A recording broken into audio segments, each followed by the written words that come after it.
Bom, vamos começar, gente. Bom, da última vez nós estávamos vendo a questão o texto do Freud sobre a psicologia das massas, né? E que eu propus da gente fazer, né, trabalhar com Lacan, né, e o que ele desenvolve, né, que ele retoma a questão da psicologia das massas no seminário 11, né, no final, a partir do objeto A. Mas antes de chegar lá, eu queria, né, colocar para vocês o texto que eu apresentei lá em Barcelona, né? Já falei um pouco, não, algumas coisas vocês vão reconhecer que a gente vem trabalhando, e bom, vou também fazer como não, porque eu tinha 10 minutos, então foi uma coisa muito condensada. Eu e o Rodrigo Pacheco, né, nos dividimos. O contexto era o seguinte: era uma meia jornada sobre a política do campo lacaniano, né, do nosso campo lacaniano, né, porque em Barcelona nós fizemos 20 anos da cisão com a MP. Então era uma questão de avaliar, né, nesses 20 anos a nossa situação atual e a questão também da política, né, do campo lacaniano. E foram distribuídas várias mesas entre vários países e zonas linguísticas, e o Brasil ficou junto com a França para trabalhar a questão de em que e quando e como a escola de psicanálise deve ou pode interferir nas questões culturais, sociais e políticas da sociedade onde ela se insere. É essa a questão, né? E então foi dividido da seguinte forma, né? Foram chamados 2 brasileiros e 2 franceses para trazer né, para trabalhar essa questão. E a cada país, digamos assim, foi chamado um veterano e um jovem, né? O Rodrigo Pacheco, quer dizer, jovem, né, mais, né, recente né, na IF, nos fóruns do campo lacaniano. Então foi assim chamado, também foi o Marx trouxe, e uma moça que eu não me lembro o nome, do Fórum da Bélgica, né? Então fui o primeiro a falar que, então isso é para contextualizar, e trouxe, né, o que eu e o Rodrigo trouxemos, né, causou muito, né, causaram muitas questões, muitas falas, e acabou não dando tempo, né, para se continuar. Então, quando a gente teve que encerrar a mesa, Colette Soler e Ana Laura estavam lá coordenando a mesa e propuseram, né, será que a gente interrompe, né, anula a mesa seguinte para continuar o debate? Claro que as pessoas da outra mesa não quiseram. Então, né, quando a gente interrompeu, tinham mais de 10 pessoas com a mão levantada para falar. Né, você estava lá, foi bastante animado, digamos assim, né? Então, eu vou colocar a linha né, das coisas que eu apresentei, algumas coisas que vocês já conhecem, que é uma posição, digamos, ética, política, e ao mesmo tempo né, aqui quase como uma pauta de questões, né, porque é algo, né, bastante condensado. Então, eu começo dizendo que, antes da gente responder a essa pergunta, em que a escola pode e deve interferir, né? E a nossa escola tem feito isso, né? Eu vou dizer que o Rodrigo falou, né? A nossa escola tem lançado notas de repúdio, né? Não sei se todos estão sabendo, né? A Rosana Maldonado, não sei se está aqui, e ela tem a lista toda, ela estava ontem de noite, ela sabe a lista toda, né? Por exemplo, né, nota de repúdio em relação ao desmonte do SUS.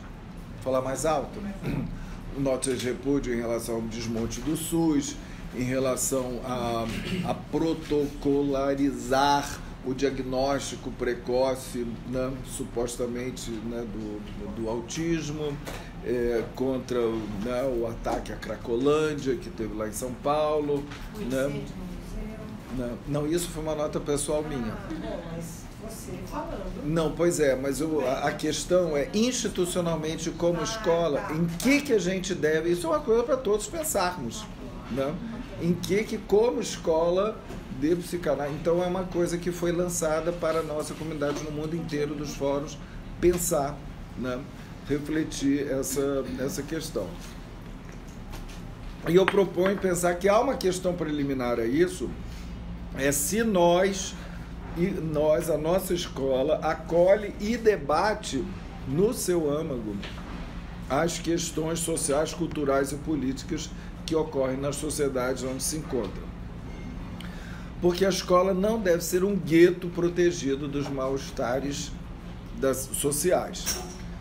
Se Lacan chegou a falar da escola como um refúgio, né, contra o mal-estar na civilização, né? Se não me engano, isso está na própria ata, né, de fundação. Isso não significa que os analistas se tranquem como pérolas em uma concha escola e que esta seja um sindicato de proteção da sua categoria profissional. O analista não é um refugiado. A escola e os fóruns devem ser um lugar para se elaborar o discurso do analista, cujo saber, como diz Lacan, sustenta o ato analítico. Né? Vocês se lembram da fórmula do matema do discurso analítico, que tem um saber que sustenta esse ato. Né?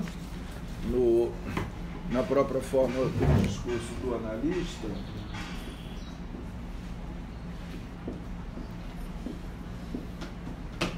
Sujeito da razão, sim. né? Não, não. Não, peraí, errei aqui.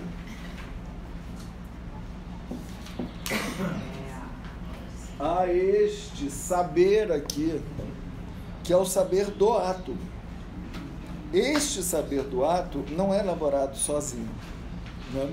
O analista, isso há uma escola que também ajuda a elaborar.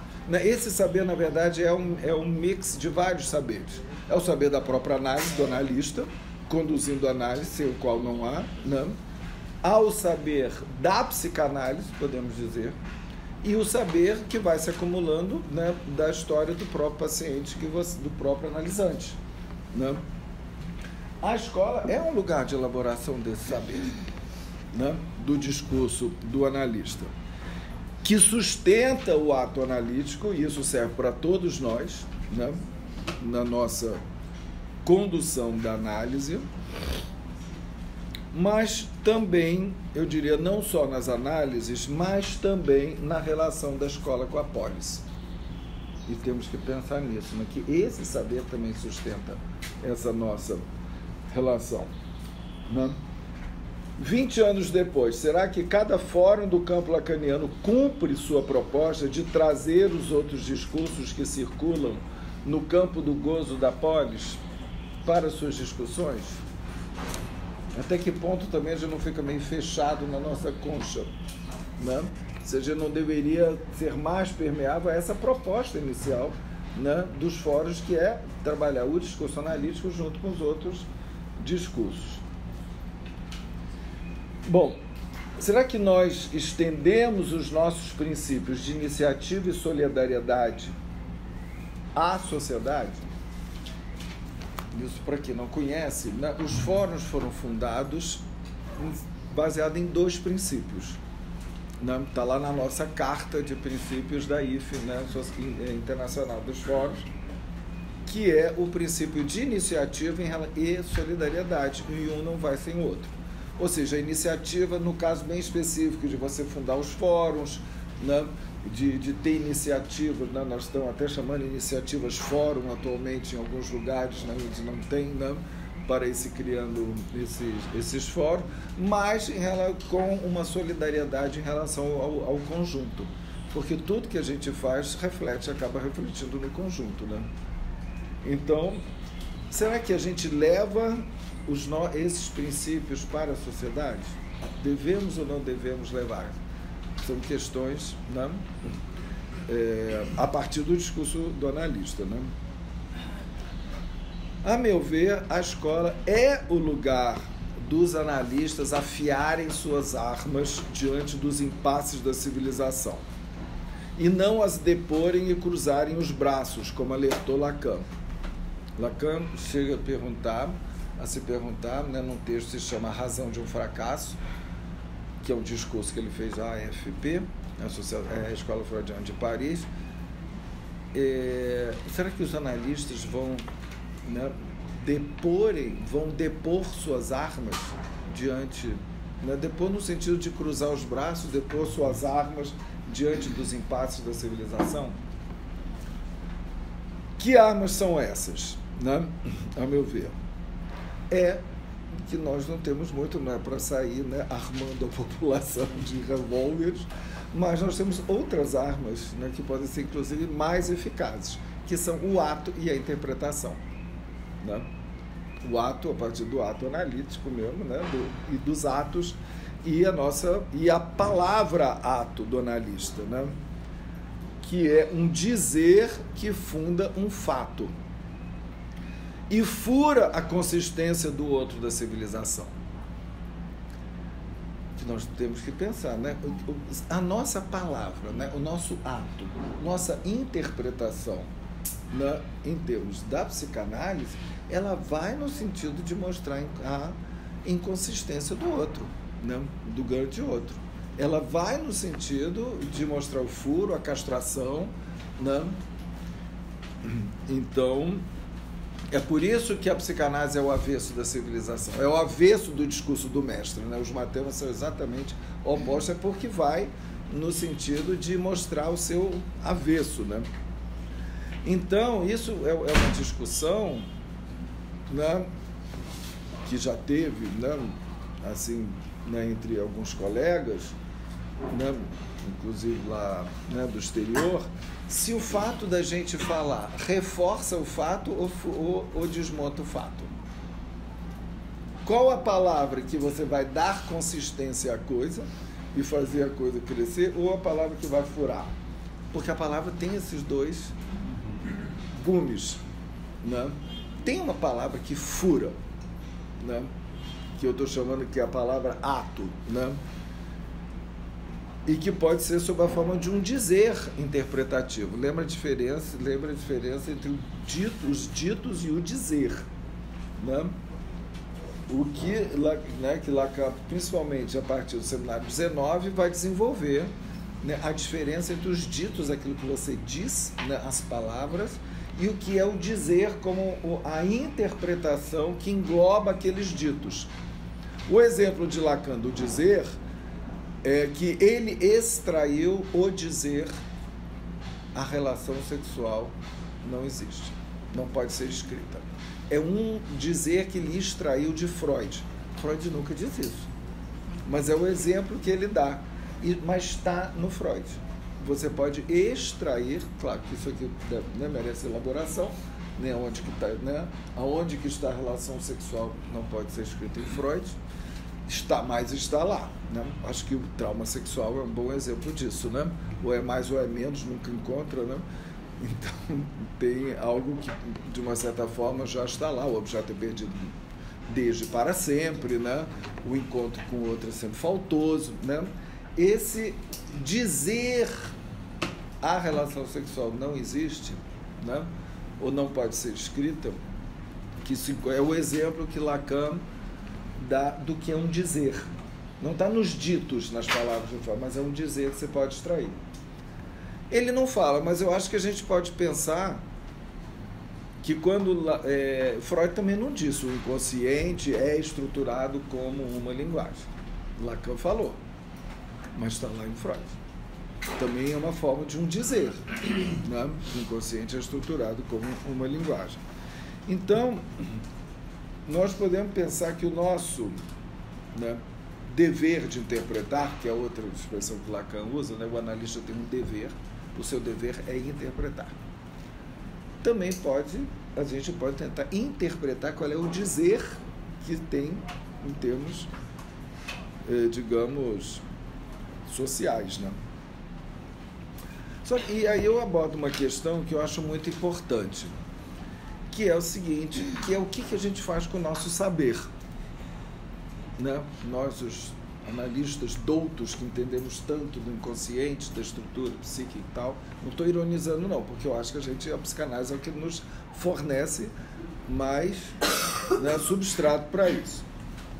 Então, eu diria, o analista, ele é orientado pela estrutura, né?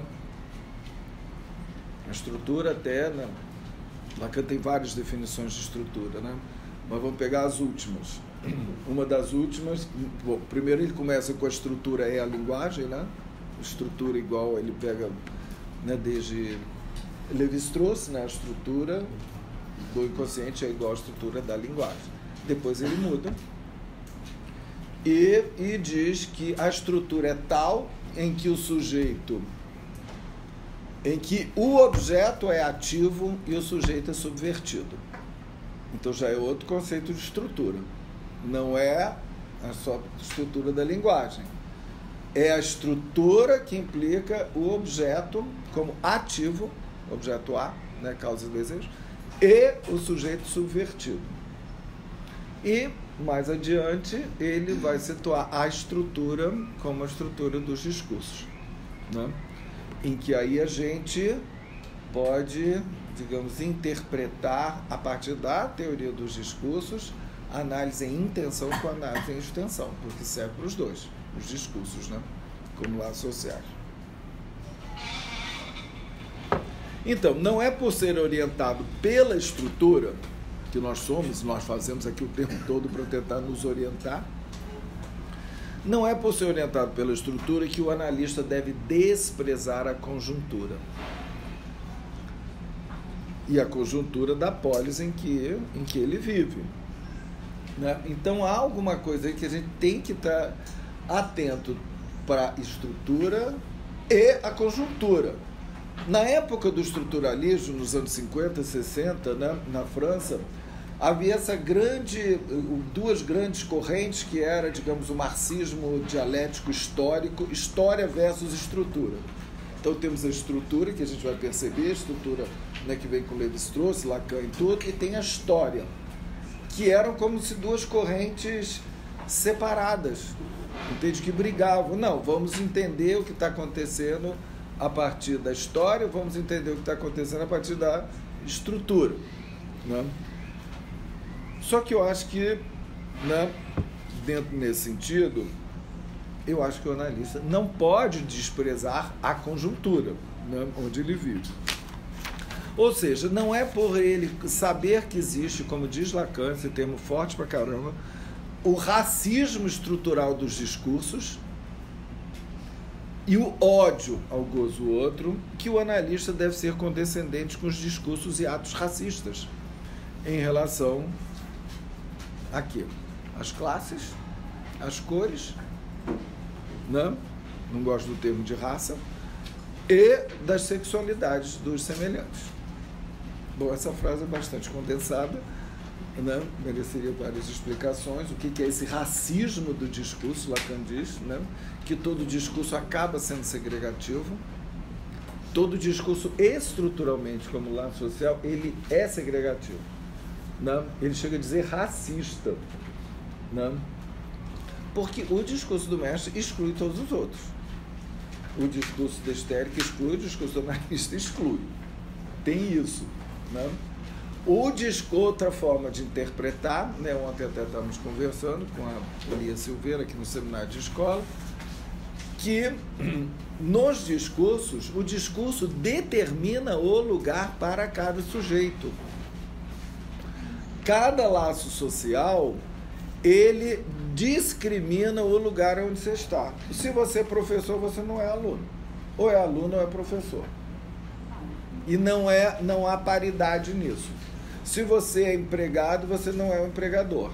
Tem o mestre e o escravo. Empregador e empregado. Quem manda e quem obedece. Não há paridade. Não há igualdade em termos de discurso como laços sociais, né? Isso é muito forte dizer, né? Porque em termos da reivindicação de uma certa paridade, o analista vai dizer, não há paridade. Todo laço social tem o agente e o outro.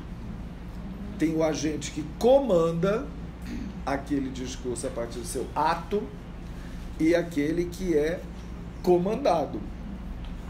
Não vamos ter medo das palavras, mas é assim, né?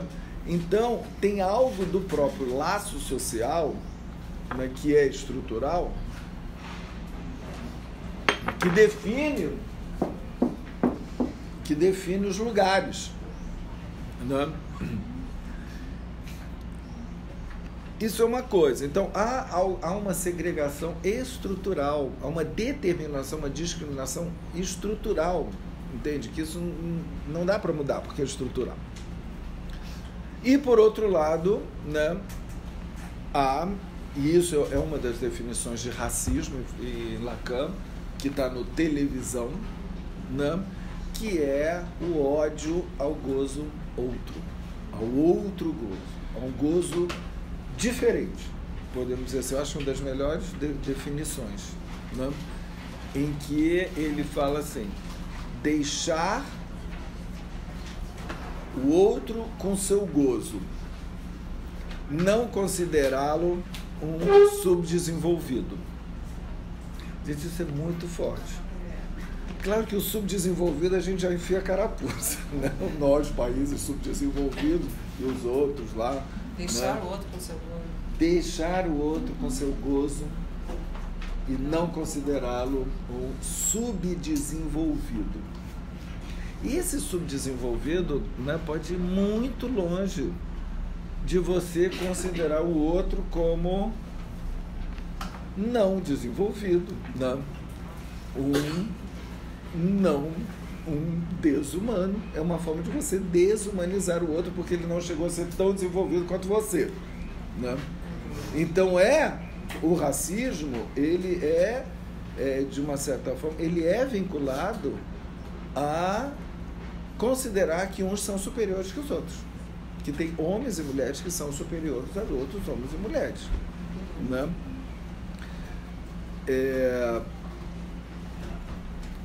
Nós podemos até entender que existe um ódio a um outro, como o outro goza diferente, né?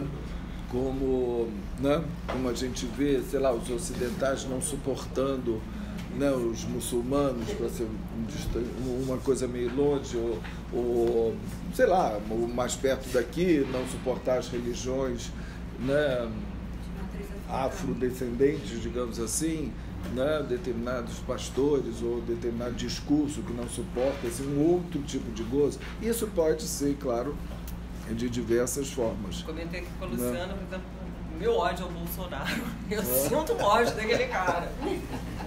Assista com ele totalmente. Sentimos. Ele, vamos lá. Sim, só um. Mas não deixa de ser. Então, agora, o fato da gente entender isso, entende? Você não vai ser a favor que matem ele, que vão dar facada nele, pelo amor de Deus. Entende? Aí é que está. O fato da gente entender que existe estruturalmente isso, não quer dizer que nós vamos ser condescendentes com atos e proclamações racistas conjunturais. Daí que está. A estrutura não justifica, explica, mas não justifica, digamos, a conjuntura, e eu acho que a gente não tem que ser condescendente com isso, né? Porque nós conhecemos, analistas, né, o que é a própria segregação estrutural. A verdadeira segregação estrutural, ela tem por fundamento a estrangeiridade do objeto A, né? Que é o objeto estrangeiro por excelência e condensador de gozo, que o sujeito tenta localizar. Aí é que está, passagem de intenção a extensão, ele tenta localizar num outro, né?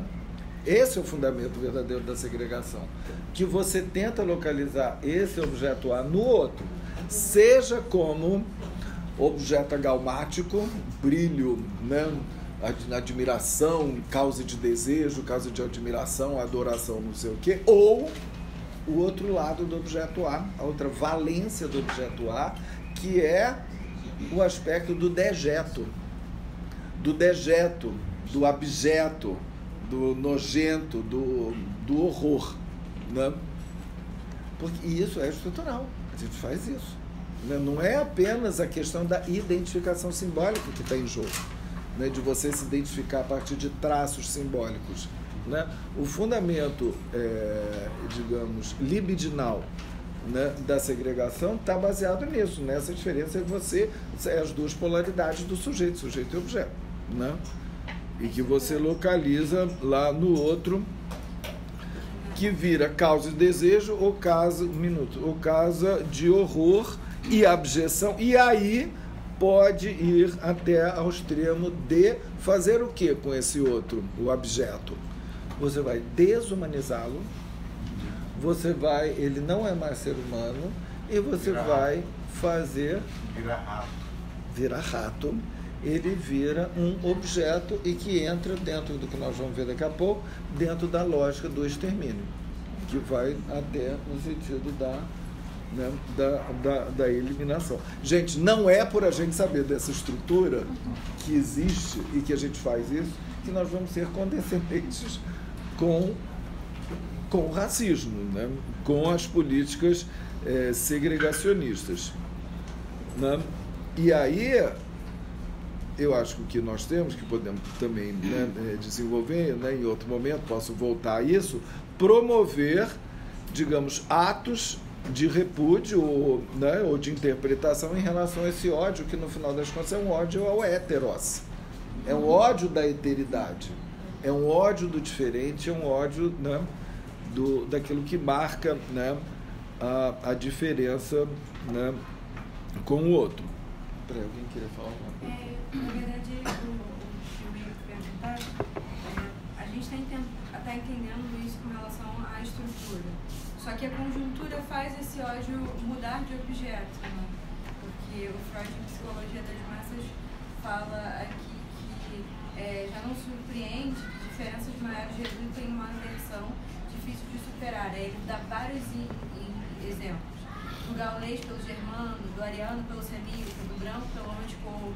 Então, a conjuntura é essa mudança desse objeto, né? Exatamente. É como isso vai ficar localizado e como que vai haver, digamos, no campo, por exemplo, da polis, da cidade, chama polis a cidade dos discursos, né? Vai ter regular esse gozo, né? A sociedade serve para regular o gozo. Né? Senão é uma orgia, ou você trepando, comendo, ou matando o outro o tempo todo. Né? O que Freud dizia. Né? Assim como, né? Aí é uma outra questão, depois vale a pena a gente, né, trabalhar, que aí que ele vai inserir o narcisismo das pequenas diferenças. Sim, né? Que é uma forma, assim, o narcisismo da pequena diferença é o que eu vou me resguardar da minha diferença com o outro para eu não ser igual ao outro e eu preservar a minha singularidade e a minha diferença. E aí, o que acontece? Quanto mais iguais os grupos, mais ódio às pequenas diferenças que vão acontecer. Parece até que é para marcar a diferença. Para marcar a diferença, então eu vou atrás daquilo ali que é para marcar a diferença e vem o ódio em relação àquilo.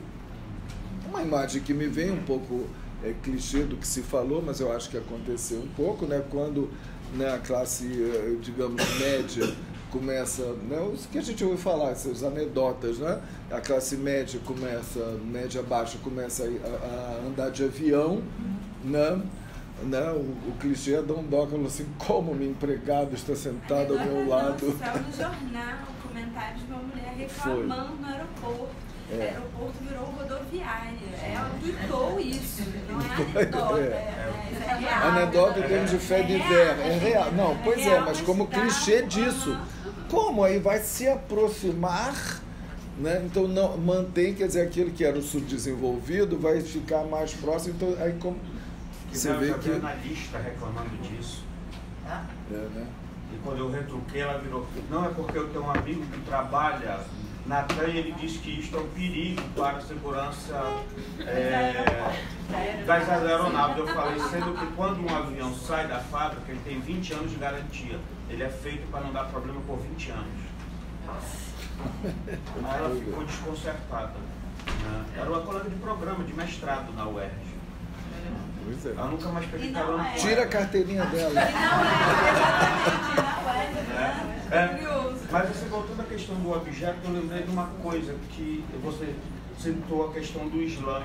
Os filósofos árabes localizam que o radicalismo do Islã surge com as cruzadas. Sim. É quando eles localizam essa questão do objeto. E aí isso retorna para eles. Tanto que eles dão justamente a ideia de que os árabes consideram as cruzadas que foi o declínio deles.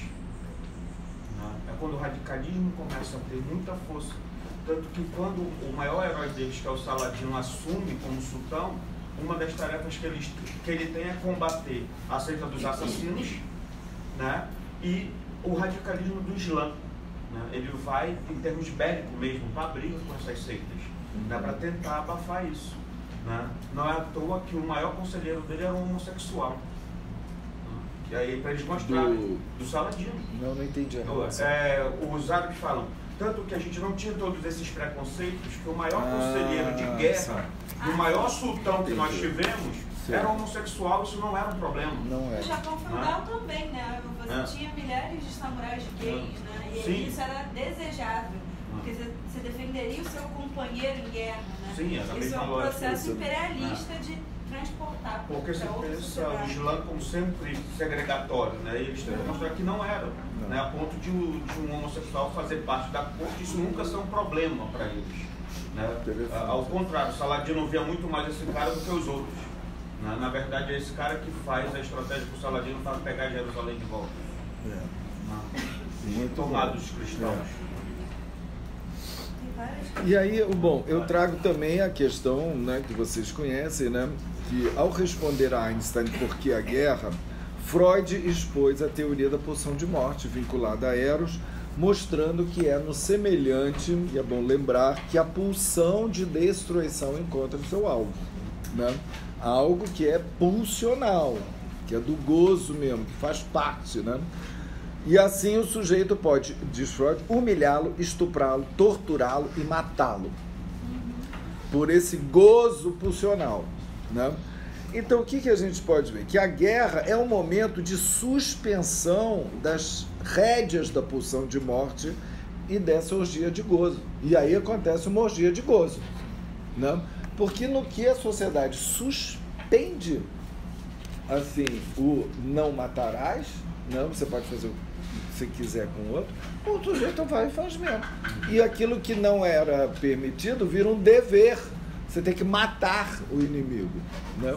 Pensa bem o que é a guerra. De repente, uma pessoa que estava ali do seu lado convida, fala, não, esse é o inimigo. Vai lá e mata. Não? Quer dizer, evidentemente, então, e nem por isso o analista deve ser tolerante com a banalidade do mal, que faz de um homem um assassino ordinário, né? Como mostrou Hannah Arendt. Os nazistas eram homens ordinários, aquele caso, né? Do Eichmann, né? Era um homem comum.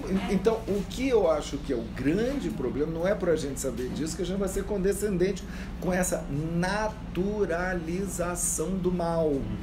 A naturalização da lógica do extermínio, da lógica de que o outro é subdesenvolvido, né? E isso, né, tem muitas consequências, né? Da lógica que é normal, é banal, entende? O homem tratar mal uma mulher, entende? Dar uns tapinhas de vez em quando, entende? Dar umas ordens para ela calar a boca, não sei o que. Essa banalização, por exemplo, do machismo vai até o feminicídio, evidentemente, né? Que, aliás, ontem, me desculpe quem estava aqui, eu errei, eu me enganei. Eu falei que o Brasil era o país que matava mais mulher no mundo. Não é. Ele é o 5º. Eu não sei se melhora um pouco. Não, é só para me corrigir. O Brasil é o 5º país do mundo que mata mais mulher.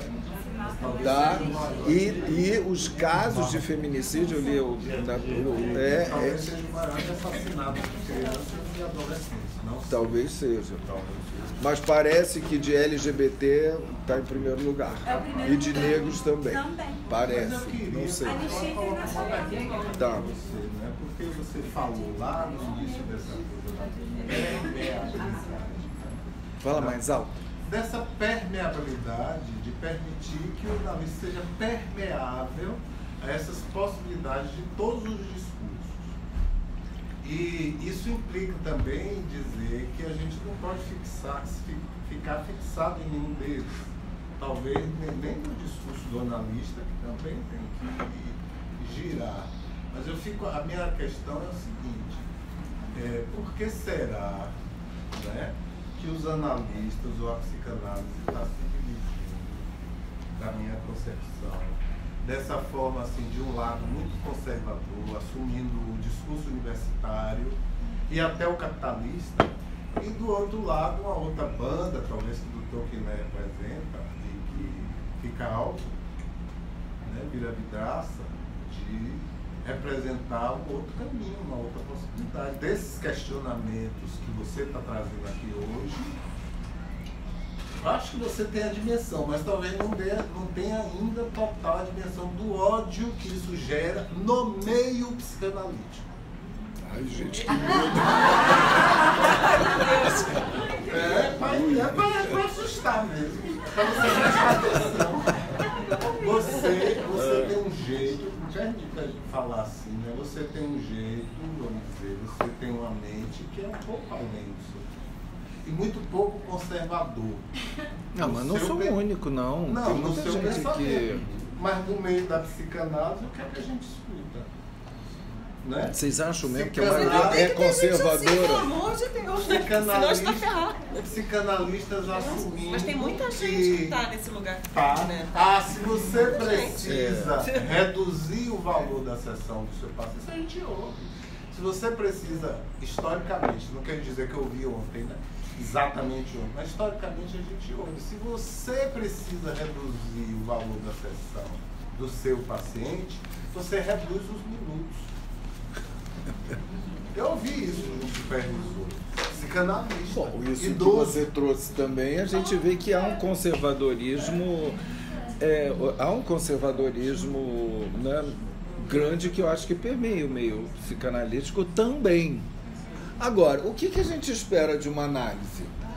É que a gente consiga, cada um, ir além daquilo que ele recebeu da sua origem de classe. É um mínimo, não é? Em termos de... Porque se você pensar, a maioria dos psicanalistas vem... Peraí, não só terminar. A maioria dos psicanalistas vem mesmo do meio pequeno burguês, ou alta burguesia, né? Então, será que eles vão reproduzir com seus analisantes os valores da burguesia? Em princípio, a análise é feita para você poder ir além, né, dos significantes que você recebe do outro.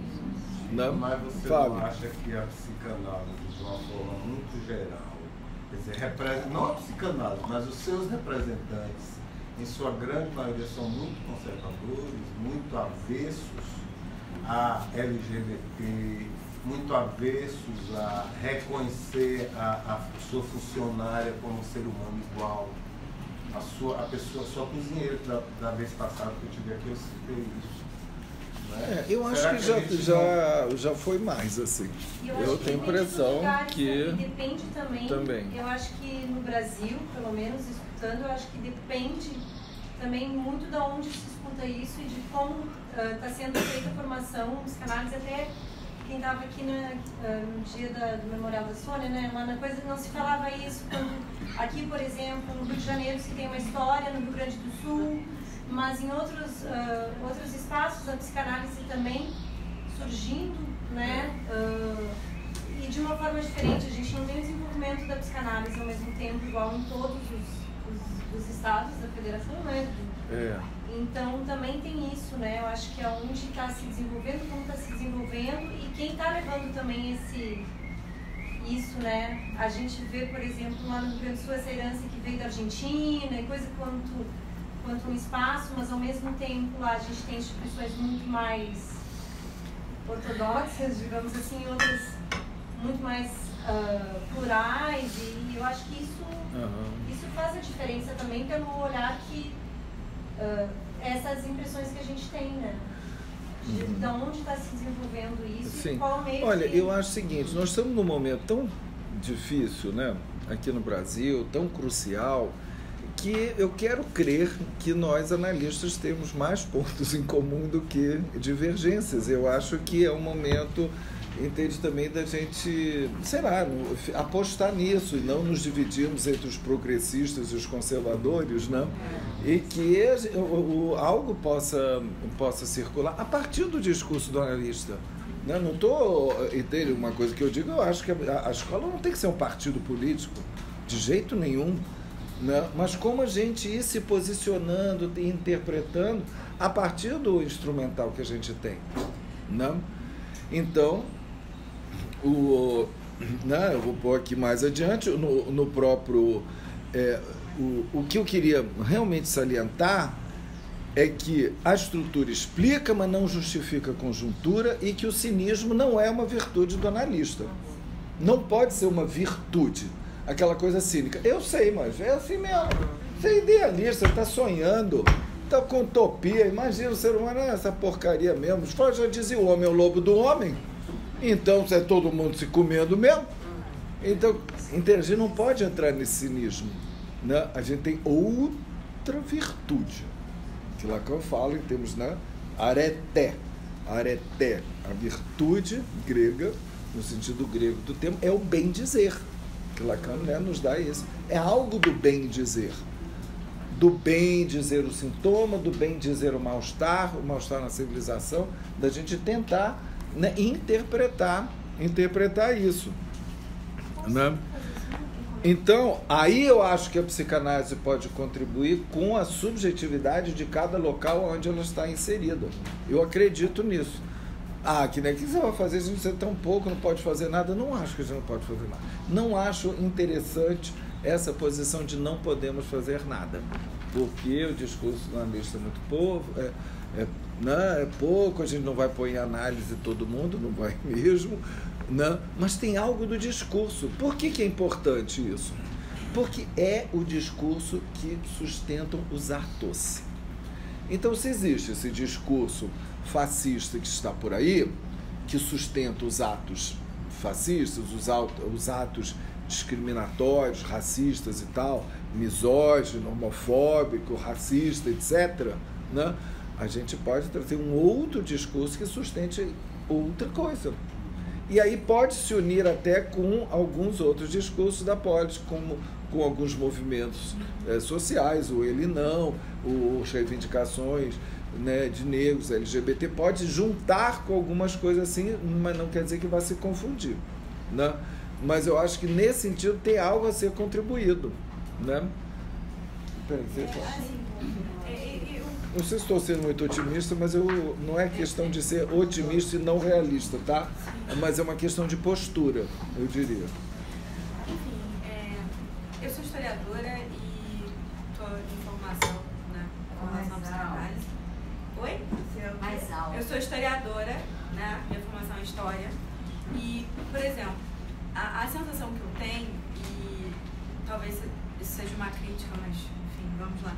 A sensação que eu tenho, eu acho maravilhoso a gente estar lendo os seminários, estudando Freud e tudo mais, mas Freud e Lacan estudaram antropólogos, historiadores, sociólogos, né? E eu acho que a sensação que eu tenho é que essa conexão com os movimentos está um pouco, não na sua fala, pelo contrário, né? Mas antes de me vincular aqui, eu frequentei a letra freudiana, que fica em Ipanema, e a sensação que eu tenho é que as pessoas não estão lendo para além, para tentar entender quais são as conexões que se estabelecem. Por exemplo, se a gente for pensar a década de 60, na qual Lacan, você falou de dois movimentos, marxismo e a psicanálise. Estruturalismo. Estruturalismo, né, com a psicanálise tentando trabalhar Lévi-Strauss. Você tem na década de 60 uma relação entre o Lacan e o Althusser, né? E o Miller, por exemplo, era orientando do Althusser e vai, né, assistir no lugar do Althusser, que não queria assistir os seminários, o trabalho do Lacan. Então a gente tem uma relação entre o estruturalismo, o marxismo e a psicanálise, né? Você tem os trabalhos de Althusser, Marx e Freud, né? Freud entendeu o que Marx disse.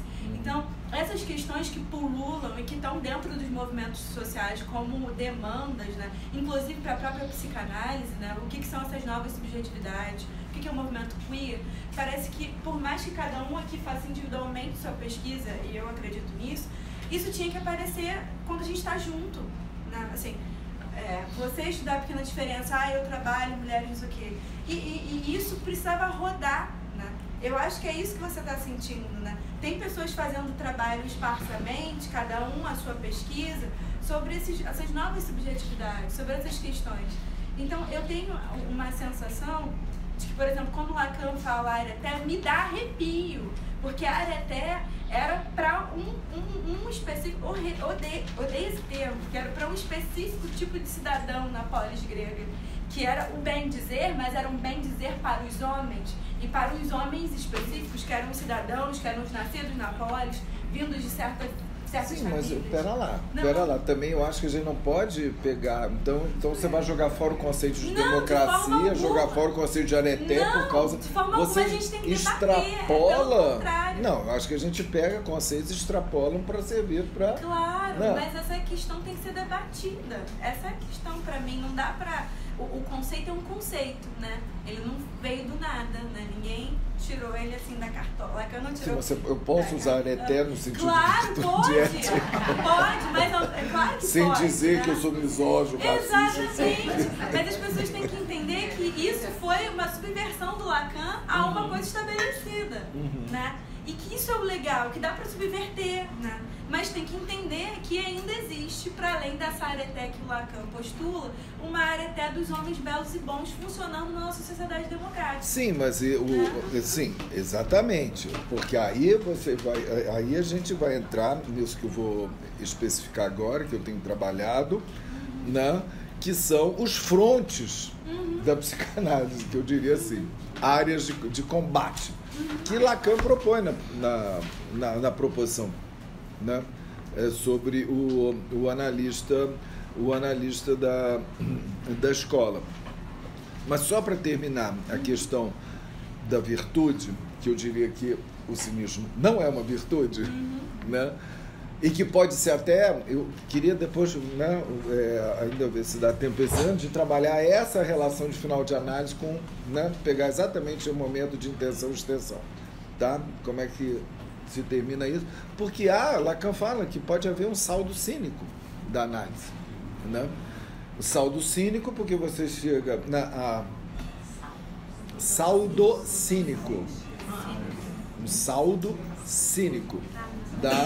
Pode haver, né, no sentido que você no final de análise você se depara com a inconsistência do outro, então o outro fica completamente inconsistente, você não liga mais, o outro é inconsistente, você faz se quiser, né? Tem algo de um cinismo, tipo, é assim, então meio liga o F, né?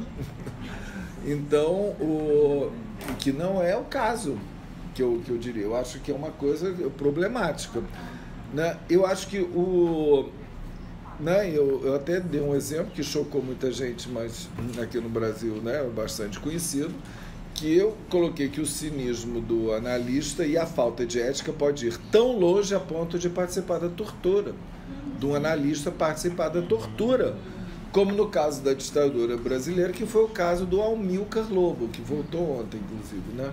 Amílcar Lobo, que tinha o codinome de Dr. Cordeiro, né? Ele era o Dr. Cordeiro, que as pessoas eram espancadas, torturadas e tal, e ele reanimava as pessoas para quê? Para continuar a sessão de tortura, né? E isso, estou dizendo, o cinismo foi a cumplicidade de toda a IPA internacional, porque esse caso acabou sendo levado à cúpula da IPA internacional e ficou elas por elas, ficou, não.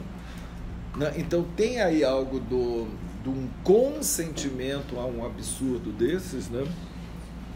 Que eu acho que, né, é um paradigma, né, disso, e nós só ficamos sabendo mesmo disso porque teve na Helena Bessa Viana, né, que a Cláudia conhece, e que ela acabou denunciando isso à comunidade internacional a partir de um jornal, né, o Questionamos, lá no Uruguai, e Parará, e foi para a França. A gente tem aí para o nosso trabalho, né, quer dizer, o que constitui o nosso trabalho, que seriam os discursos, né? A gente tem aí dois grupos, né, de discursos. Os que são mais inerentes à impotência e os que são voltados para a impossibilidade. Essa impossibilidade que a gente está tratando. Da impotência seria o discurso histérico e o discurso universitário. E da impossibilidade, o discurso do mestre, o discurso do analista, que é o que a gente está vendo agora com o advento, né? A Colette Soler dá um conceito de advento falando dessa impossibilidade da fala, que é uma beleza. E eu acho que é em cima disso, quer dizer, esse nosso trabalho com o discurso do analista, que é nesse 1 a 1, que é nessa forma meio laica, sei lá, de se colocar na vida, né? Escutar vários tipos de sujeitos, e é por aí, entendeu? Eu fico muito angustiada da gente ontem, por exemplo, participar daquela bela apresentação e não ter não sair com um resultado assim, é isso, né? A gente não sai, então aí com esse nosso recurso de trabalho, né? Que é o nosso discurso. E como que a gente vai fazer? Temos a clareza do Freud lá na Psicologia das Massas, análise do eu, levando a gente a pensar o narcisismo, levando a gente a pensar, né, essa coisa toda. Mas o que está aqui agora para a gente pensar é como vamos agir, como vamos trabalhar. Olha só, eu pensei uma coisa, me lembrei uma frase que eu escutei há muitos anos, de uma colega de uma outra escola lacriana, que disse o seguinte, assim, vocês já invadiram os hospitais, agora vocês vão invadir também as universidades, por incrível que pareça, né? Mas uma colega, eu acho que a gente precisa ter clareza, não sei se o que eu vou colocar é bem isso, mas é o que me veio até a partir do texto da televisão, porque você começou, quando eu cheguei aqui, estava no texto da televisão, inclusive, precisamos ser muitos. A gente sabe que a nossa clínica é do 1 a 1, mas a gente sabe que precisamos ser muitos. Eu acho que talvez não todos os lacanianos tenham essa divisa. Né? Porque é a única forma de você ter um efeito forte. Isso. Ou seja, de levar o discurso, né? O discurso analista, um outro tipo de discurso, eu acho importante também. Agora, também não adianta ser muitos como na IPA calados, né? Levar esse impossível. Não, exatamente. Não, levar o impossível e eu diria, não é só o impossível, é o dever de interpretar, de trazer algo de uma interpretação. Então, por exemplo, trabalhando né, vou voltar a isso mais uma vez, vou mais ou menos rápido, mas vocês veem como essa questão volta o tempo todo. Né, que Lacan, na proposição, ele vai situar aquelas 3 linhas de facticidade: simbólico, imaginário e real. Né? Então, no simbólico, né, e que eu diria que é ali que o analista deveria colocar suas armas. Né? No simbólico, ele situa o Édipo versus o valor da família pequeno-burguesa. Outros escritos, página 262, não estou inventando. Né? Ele coloca justamente que não podemos abandonar a questão do Édipo. E o Édipo não é papai, mamãe, filhinho, como no valor da família pequeno-burguesa, como estatuto da família que na bancada evangélica quer passar goela abaixo. Né? Pai, homem, né? Mãe, mulher, filho, branco, batizado, etc. Não é. Então, com a estrutura da metáfora paterna, com a função paterna, com o desejo da mãe, se extrapola totalmente de quem é o sexo, ou a idade, ou a cor, ou tudo desse quem vai sustentar o nome do pai, e também o desejo da mãe, como significantes, como funções. Então, saber disso é fundamental para, vamos ser bem objetivos, combater a ideia de que casais gays de 2 mulheres ou 2 homens não podem criar um filho, né? Porque ser XX ou XY, ou gênero homem ou gênero mulher, não implica que vai ser um bom pai ou boa mãe. Ponto. E isso é fundamental para entrar na discussão. Uma coisa atualíssima, né? O vice do Jair Messias, né? O Mourão, não sei se vocês viram o discurso dele, de que famílias compostas por avó e mãe só vai dar uma fábrica de desajustados e que vão ser todos traficantes. Tem que ter lá o pai. O que é um absurdo isso. E nós podemos contestar com a psicanálise. Não é só dizer um absurdo, porque eu posso levar a estatística. 35% das famílias no Brasil é composta exatamente assim. Isso não é argumento para a gente, percentagem. O nosso argumento é chegar assim, olha, o Édipo não tem a ver com isso, entende? Uma avó pode muito bem sustentar, entende, o nome do pai para esta mãe. Ou pode ser o contrário, a avó pode estar no lugar da mãe, a mãe pode estar no lugar, né, de uma função paterna, a função paterna pode ser o emprego da mãe, sei lá, entende? Tudo é uma singularidade e nós temos como responder com o quê? Nós temos o Édipo. Muitas vezes o nome do pai vem da mãe. Pois. Né?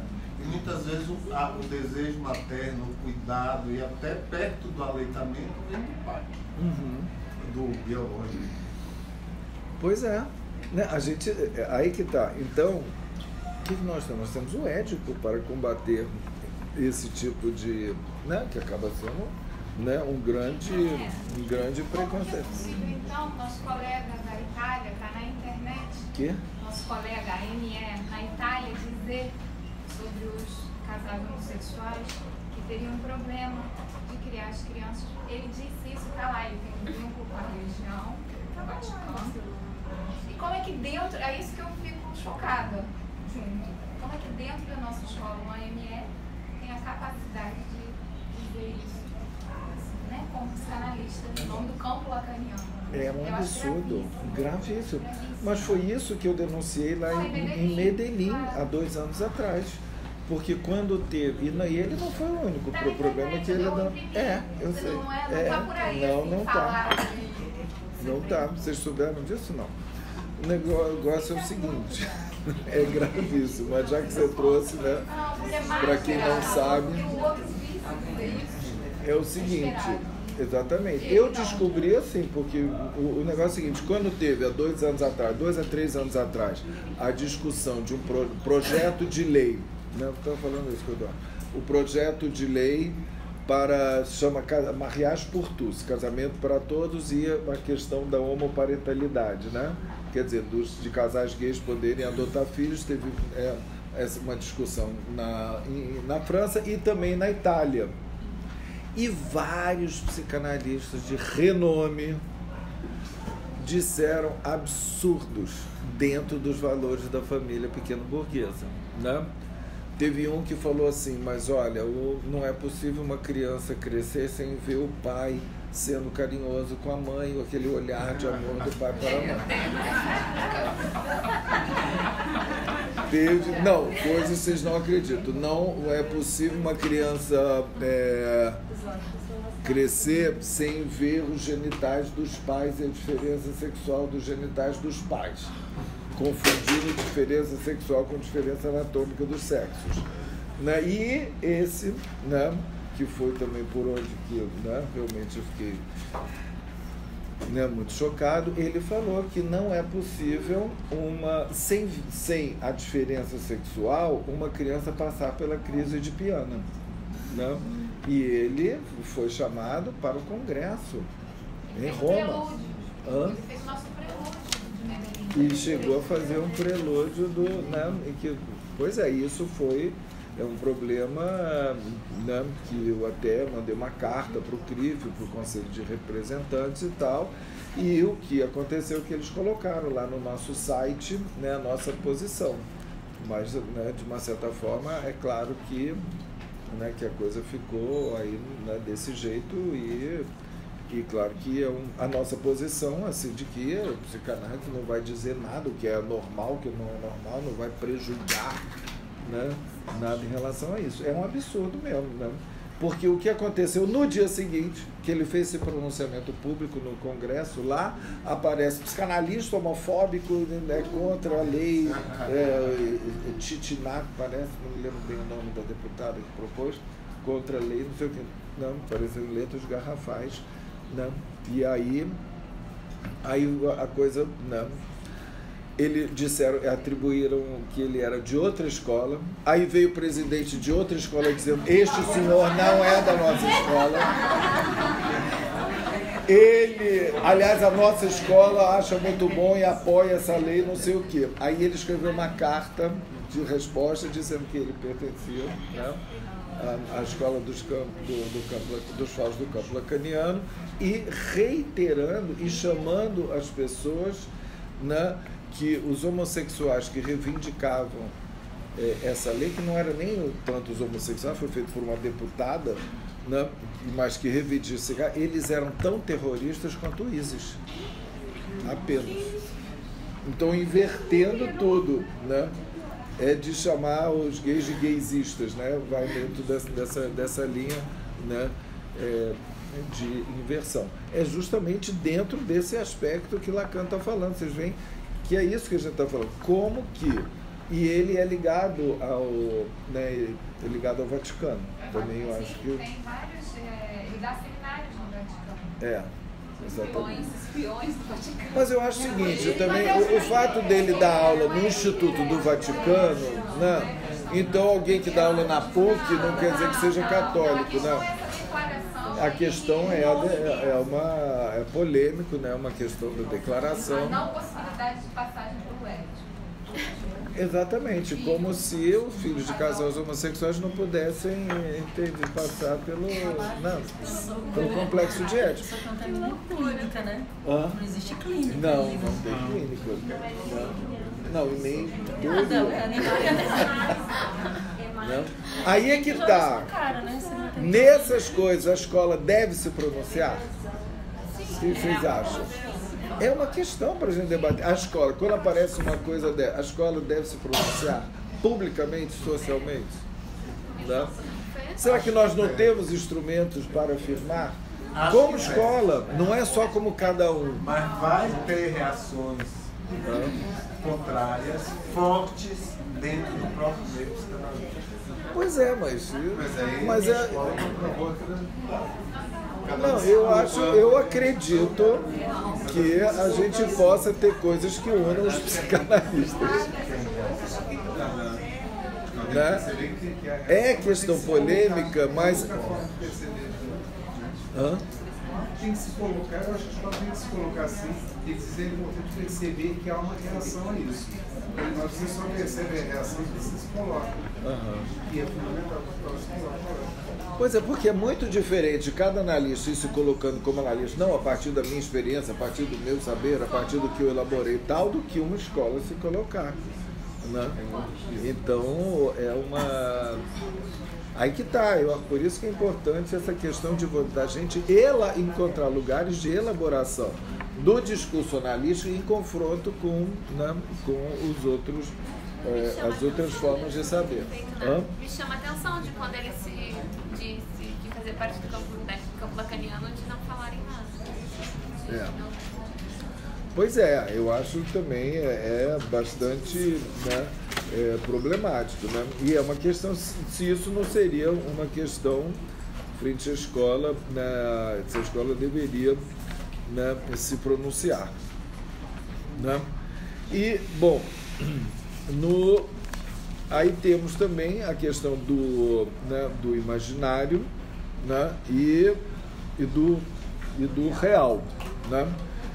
Que eu só vou situar aqui e eu proponho que a gente desenvolva isso nessas duas coisas na próxima vez, que Lacan coloca isso era a questão do simbólico. No imaginário ele fala a escola versus a unidade, versus o ele fala a unidade.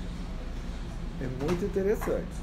A unidade, que é uma outra facticidade problemática, e essa unidade que provém da psicologia das massas, da estrutura do grupo. Bom, foi justamente contra essa estrutura do que se tornou a AMP, que vários de nós, na época, 20 anos atrás, rompemos e partimos por uma tentativa de uma outra estrutura, em rede, sem sede, sem para constituir uma multiplicidade de fóruns, organizados em uma federação sem hierarquia de poder, mas não sem uma orientação. Nós não temos uma hierarquia de poder piramidal, mas não deixamos de ter uma orientação que é necessária, digamos, para isso. Porque, como é que Lacan chama os analistas, e você vê que essa é uma tendência problemática dos analistas. Os analistas, eles são os dispersos disparatados.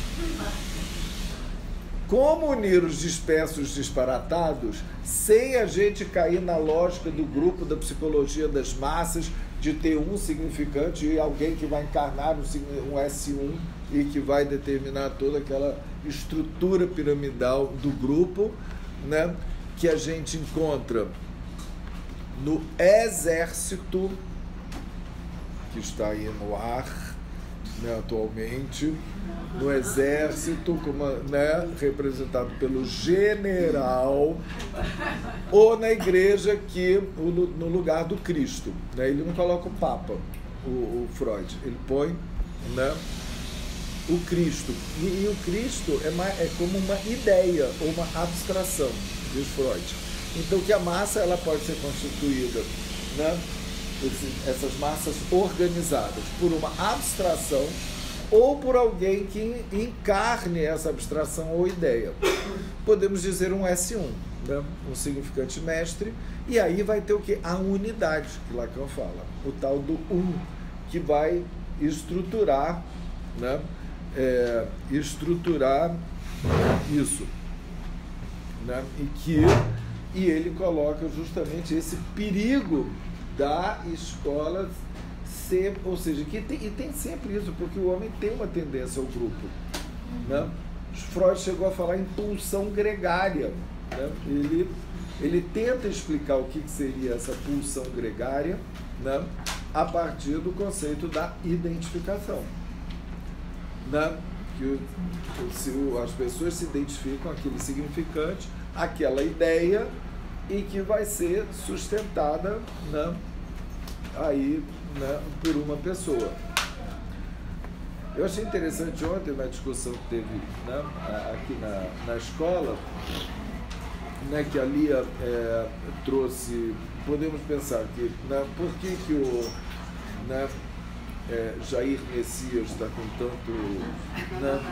tantas intenções de voto, e que ele vem do exército, tem um vice que é do exército, e tudo que ele diz, uma das coisas é porque ele vai tentar reorganizar a preço de quê? Da eliminação de tudo que não é isso que é, e tudo que não é a maioria, e daquele jeito que ele acha que devem ser os seres humanos, e dentro da lógica do extermínio, sim. Isso que é uma loucura. E que, como isso é um apelo muito grande para esse eleitorado, que acha que vai eliminar o mal, eliminando a diferença, e colocando as mulheres nos seus devidos lugares, com seu discurso misógino, né, uma homofobia, né, e um discurso racista, excluindo, como apareceu, voltando ao discurso do vice, que assim, né, que ele falou uma coisa assim, arrepiante, que diz assim, direitos humanos é para os humanos direitos. Não, mas ele retoma agora. É velho, mas é atual. Então, você pensar que existe humanos direitos significa que você acha que tem humanos errados. E esses errados não terão direitos humanos. Então você pode. Olha Freud lá na resposta à ordem. Se eles não têm direitos humanos, você pode humilhar, torturar, estuprar e matar. Não, porque eles não vão ter direitos humanos, porque eles são, né, humanos errados. Vocês veem de onde, né, essa questão, né, da lógica do que é... Oi, Elisa. Eu fico uma questão, e eu não sei se a psicanálise consegue dialogar com isso. É um discurso que propõe, sim, a eliminação da eternidade, né? E com eternidade com vários nomes, homossexualidade, enfim, uma posição de esquerda política e tudo mais. E aí eu fico pensando que esses sujeitos que apoiam, né, esse candidato, eles não se veem como eternidade, inclusive. E aí eu fico pensando, como é que psicanaliticamente a gente consegue ler isso? Fernanda Holliday, por exemplo, né? Do sujeito equivocado, né? Nesse sentido, de que ele não enxerga que ele próprio é um eliminável. Claro, sim. Ele próprio Fernando Holliday, né? Gay, só que em abstinência, porque não vai contra os ditames de Deus, e negro, que não acredita em racismo no Brasil, que dizem Fernando Holliday, né? Sim, São Paulo, né? Olha até onde que vai isso daqui, eu vou ler o que eu recebi. Você viu as pessoas marchando em Copacabana? O quê? Fala mais alto. Um bando de homens sem camisa marchando em Copacabana e Bolsonaro. Não, marchando.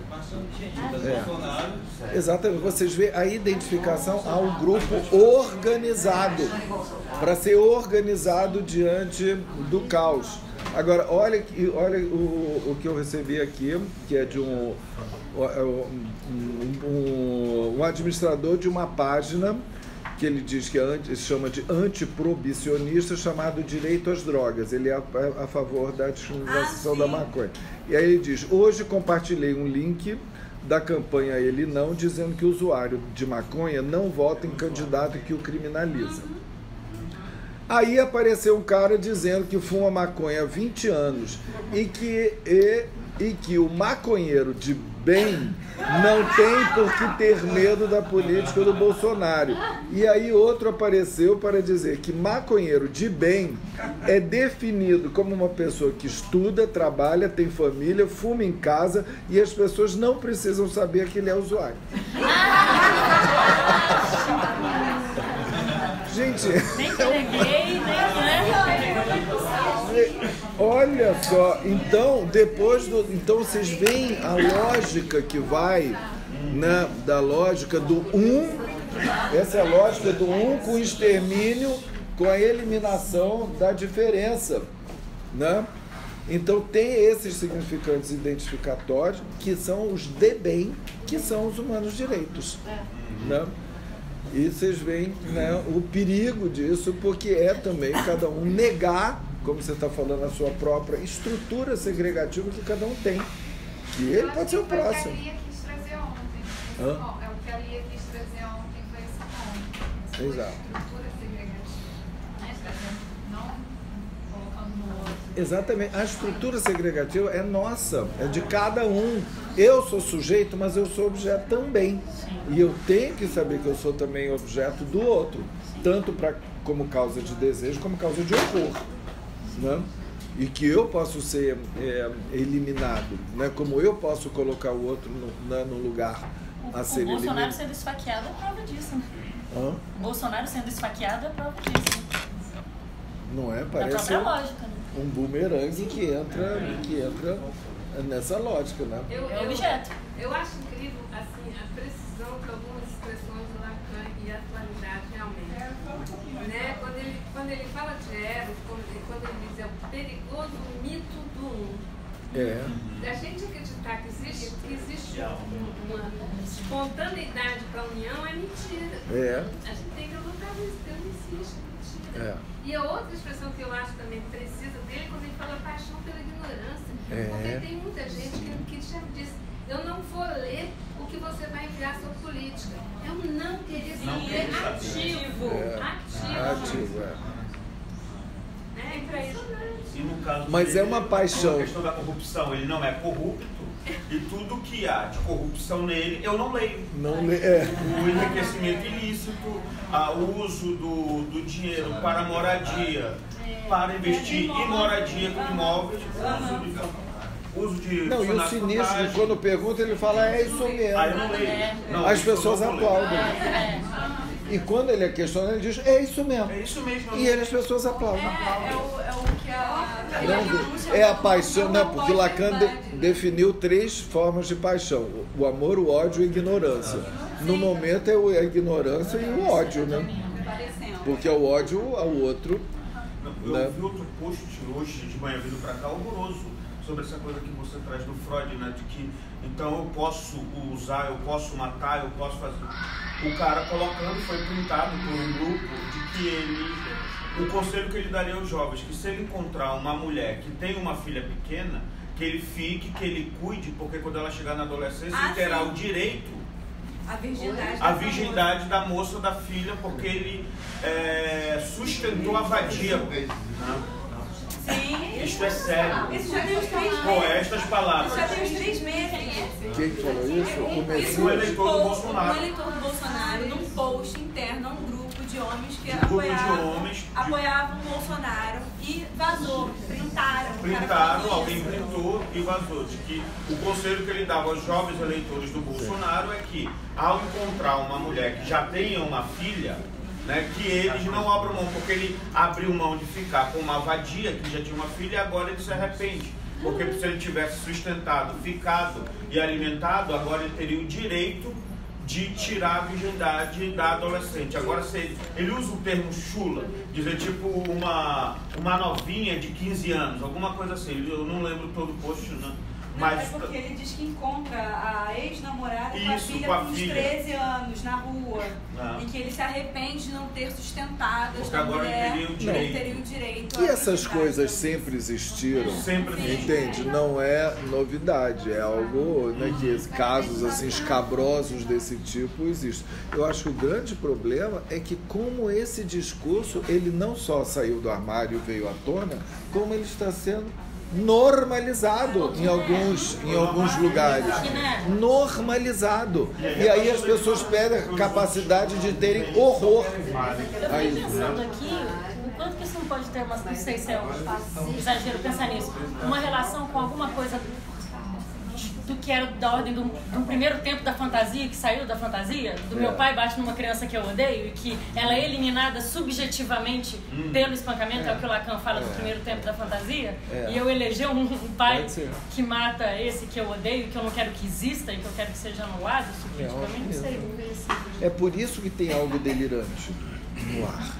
Tem algo que parece delirante, que é, assim, no sentido de reconstituição daqui a pouco, né, do mal, né? Os judeus concentraram tudo a partir do delírio do Hitler no judeu, mas, né, eles vão determinando os inimigos, né? Então tem algo meio delirante, assim, no sentido de da fantasia. Né, e acabei de lembrar aqui ainda que ele fala que esse primeiro tempo é anterior ao Édipo, né? Tanto ao recalque. Então tem um ambiente, né, de um discurso meio delirante, meio sem ético, podemos dizer. Aí, e ao mesmo tempo um recurso que é normas. Megalomania e definição de onde é que está o inimigo, né? E o inimigo são as minorias e tudo, que, né, no sentido de varrer a sujeira, né, tanto a sujeira da corrupção como a sujeira do sexo, a sujeira de tudo. Né? Tem o ideal higienista. O ideal higienista, que é muito perigoso. De como a escola vai se comportar politicamente sem gerar um...